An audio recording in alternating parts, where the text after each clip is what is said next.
Hello, I'm Andy Hobson, and I've been researching mentoring in relation to teachers, head teachers, and more widely now for around 20 years. So the rationale for the development of the ONSIDE mentoring framework was informed by the fact that research conducted by myself and my colleagues and by others showed, firstly, that mentoring can and often does have powerful positive impacts on mentees' professional learning and development, on their well-being, and on their retention. But secondly, that mentoring can be something of a hit and miss affair. The extent to which mentoring has such positive impacts varies considerably across mentoring relationships, programs, and contexts. Thirdly, research shows that this variation can be explained by the presence or absence of a variety of facilitators or impediments to effective mentoring, including, for example, the extent to which mentors are appropriately selected and paired with mentees, and whether they're effectively trained to undertake the mentoring role. And fourthly, and of particular significance here, my colleagues and I found that the specific approach to mentoring or coaching which is deployed or adopted also makes a difference. So, for example, Angie Maldarez and I found that the widespread use of a relatively directive and judgmental approach to mentoring, which we termed judge mentoring, with early career teachers in primary and secondary schools, meant that the significant potential of mentorship was often not realized, and that mentoring relationships sometimes had a detrimental impact on mentees' well-being and retention. And Bronwyn and Maxwell and I found that the use of comparable deficit approaches to mentoring and coaching teachers in the further education sector in England had a similar effect. Given all of this, I decided to develop a research-informed mentoring framework which organisations might use to help them maximise the potential powerful impacts of mentorship.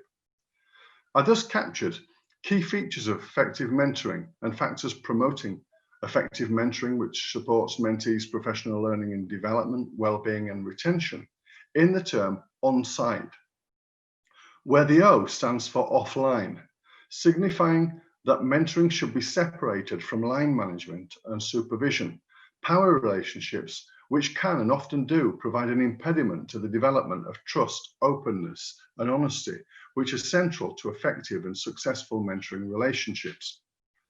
The N signifies that mentoring must be non-evaluative and non-judgmental.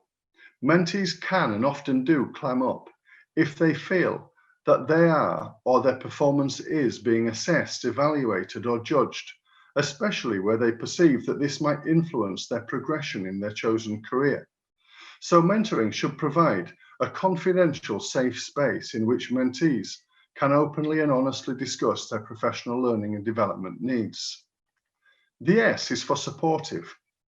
Mentoring should support mentees' overall needs. The development of professional capabilities is important, but mentees' emotional state and well-being are too, and these impact their ability to learn and develop and to motivate others. The I is for individualized. Mentoring needs to meet the evolving individual emotional and developmental needs of each mentee. All mentees have different needs and concerns, and mentoring must be responsive to these. One size does not fit all. And taking the last two together, the D is for developmental and the E is for empowering. These highlight that mentoring should be growth-orientated, seeking to promote mentees' development as critically reflective practitioners. And ONSIDE mentoring is tailored to meet individual mentees' needs and stages of development, but is what I call progressively non-directive. That is, ONSIDE mentors may need to provide advice and solutions to issues mentees are encountering in the short term, but they encourage mentees to become increasingly autonomous and to find their own solutions over time. This minimizes the risk of mentees becoming dependent on mentors and prepares them for subsequent professional life without a mentor. Though in an ideal world, they and none of us would ever be without one. As David Clutterbuck told us, everyone needs a mentor. Finally, the term ONSIDE signals as a whole that mentors should be literally on the side of their mentees.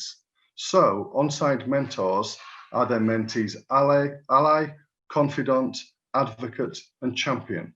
someone who helps them to progress and to overcome any potential obstacles on their chosen journey. So that's the ONSIDE mentoring framework in a nutshell. Organizations and individual mentors and coaches are free to use the framework.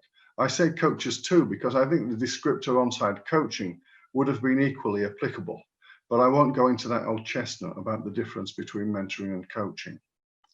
I know that some organizations have adopted the ONSIDE mentoring framework, and my colleague Kathy Clements and I at the University of Brighton have developed a research and development program to support organizations to introduce sustainable ONSIDE mentoring programs. To date, we've facilitated such programs for head teachers or principals, for teachers and for trainee teachers. And the organizations involved and the associated research have revealed some powerful impacts on mentees, mentors, and organizational cultures.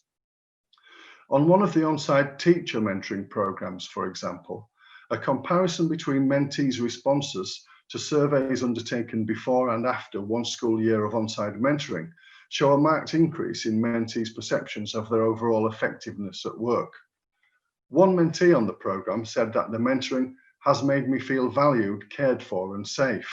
An ONSIDE mentor said, it has made me more patient, circumspect, and trusting. Another mentor said, I really like the idea that we're building a trusting and more open culture in the school through this ONSIDE mentoring program.